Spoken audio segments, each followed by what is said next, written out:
Okay, so next we're going to be talking about the pros and cons of working with correctional health population. So, of course, being a nurse of any kind, you are helping people who are in need, who are vulnerable, who are sick. Helping those who are incarcerated, it takes a strong individual to acknowledge that we're not there to get into politics or to ignore.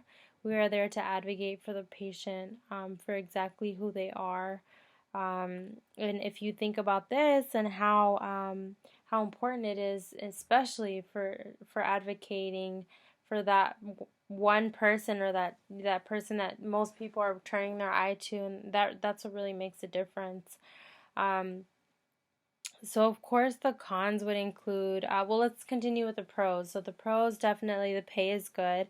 On average in LA County and LA County RN will make between 80 to 116,000, 100,000.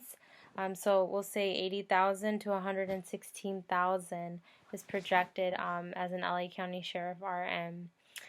So there's 15% job growth in this field, and there's over 100 openings locally per Google, and over 100%.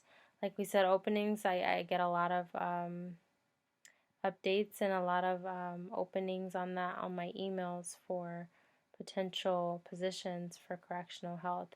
I would say the downside, aside from LA County towers, the Twin Towers, the jail towers, and LA County actual facilities that have the jails at the base in the basements, would be that a lot of prisons are a little far out, like Victorville, different valleys. They're usually they tend to be isolated.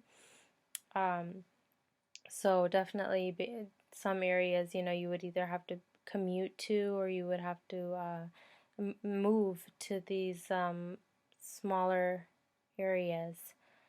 So yeah, so definitely the cons include exposure, exposure to different diseases, exposure to different outbreaks that may not occur in society but may be occurring in a population where inmates are living in small and often unsanitary conditions. Definitely, I would say dangerous. From personal experience, I feel like the sheriffs are there. They stand at the door, but the nurse comes in and essentially you're one on one with that patient, whether they're handcuffed or not. Um, it can be unpredictable at times, and certain things circulate and go on, and I always think of this position as you're kind of in the middle of something so much bigger. So that's definitely something to consider when considering a career in correctional health.